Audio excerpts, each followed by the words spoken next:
Shalom, selamat pagi Bapak Ibu dan saudara-saudara terkasih dalam Tuhan kita Yesus Kristus. Kembali lagi dalam renungan pagi GPD Benesruku Pakis dan GPD Gloria Kangrejo. Pada pagi hari ini saya berharap kita semua selalu dalam keadaan sehat dan selalu dalam keadaan baik. Pada pagi hari ini saya membawakan renungan yang berjudul Cara untuk tetap hidup dalam firman-Nya. Cara untuk tetap hidup dalam firman-Nya. Mari kita baca sama-sama Alkitab kita di dalam Amsal pasal 7 ayat yang pertama. Amsal pasal 7 ayat yang pertama. Hai anakku, berpeganglah pada perkataanku dan simpanlah perintahku dalam hatimu. Bapak Ibu dan saudara-saudara kasih, kitab Amsal mengajarkan begitu banyak hikmat bagi umat Tuhan. Jika kita mau merenungkan ayat dari kitab ini setiap hari, maka kita akan mendapatkan pelajaran yang berharga bagi kehidupan kita. Sehingga dalam tiap langkah hidup kita, walaupun berbagai masalah menghadang, kita akan tetap dapat berdiri kuat mengatasi setiap masalah.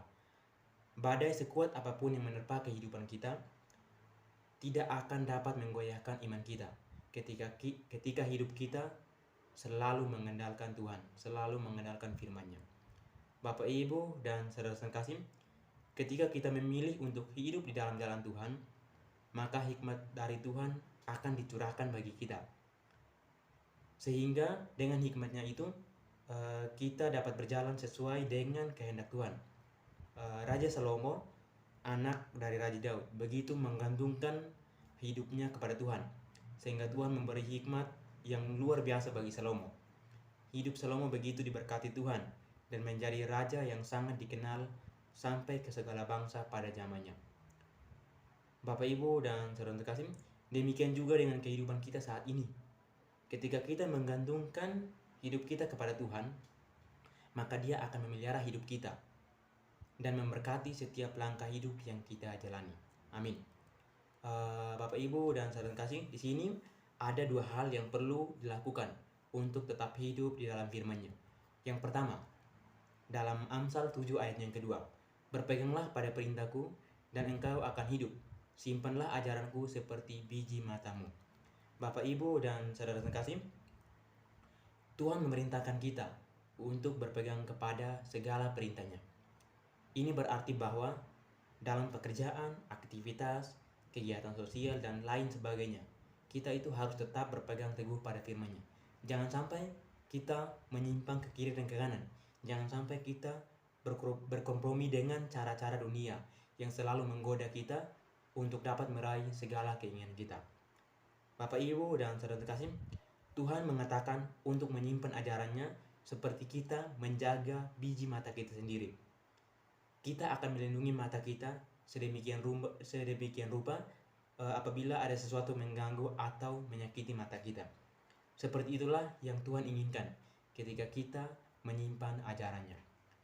Firman-Nya harus kita jaga sedemikian rupa agar selalu hidup dalam hati kita. Jangan biarkan hal-hal duniawi itu yang mendominasi hidup kita dibandingkan dengan firman-Nya. Karena seberapa banyak hal yang masuk dalam hidup kita, seperti itulah jalan kehidupan kita. Jika hal-hal duniawi lebih banyak masuk dalam pikiran atau hati kita, maka kita akan bertindak dipengaruhi oleh keinginan daging.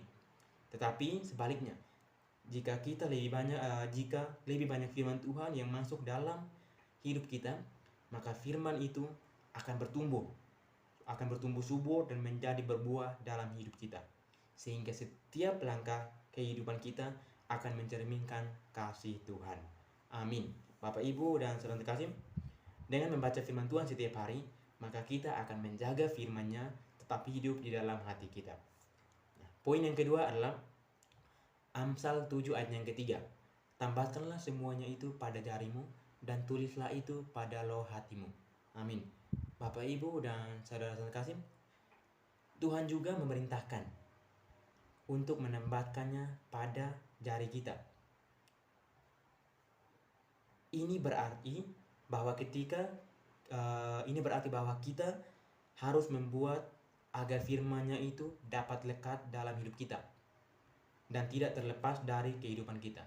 Jika ada sesuatu yang terikat pada jari kita, contohnya gelang ini,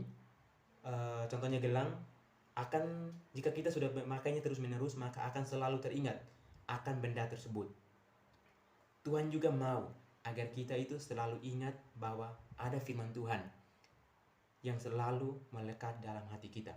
Untuk itu, kita juga harus menuliskan segala firman-Nya dalam loh hati kita, yaitu menjadikan firman-Nya sebagai rema dalam kehidupan kita. Melakukan dan mempraktekkan firman Tuhan dalam pekerjaan, kepada keluarga, lingkungan, teman, dan sebagainya akan menjadikannya sebagai rema dalam kehidupan kita. Dengan begitu, kita tidak akan mudah lupa akan apa yang menjadi perintah Tuhan. Bapak, Ibu, dan saudara terkasih, langsung praktekkan firman Tuhan yang kita baca setiap hari. Maka firman itu akan senantiasa lekat dalam kehidupan kita dan akan membawa berkat bagi kehidupan kita semua. Demikianlah renungan pada pagi hari ini. Tuhan Yesus memberkati kita semua. Mari kita tutup renungan pada pagi hari ini di dalam doa. Kita berdoa. Bapa kami yang ada dalam kerajaan surga, Bapa yang selalu kami sembah lewat anak Yesus Kristus, ya Tuhan, kami mengucap syukur buat penyertaan-Mu, pelindungan-Mu Tuhan, hingga pada pagi hari ini Tuhan. Ya Bapa, terima kasih atas firman-Mu hari ini Tuhan. Engkau berkati urapi kami ya Tuhan, biarlah firman ini Tuhan dapat kami mengerti, dapat kami pahami ya Tuhan, dan dapat kami lakukan dalam kehidupan kami sehari-hari ya Tuhan. Ya Bapa, kami serahkan aktivitas kami pada pagi hari ini ke dalam tangan Kasih-Mu Tuhan, kiranya Kau memberkati. Terima kasih Tuhan Yesus, haleluya, amin.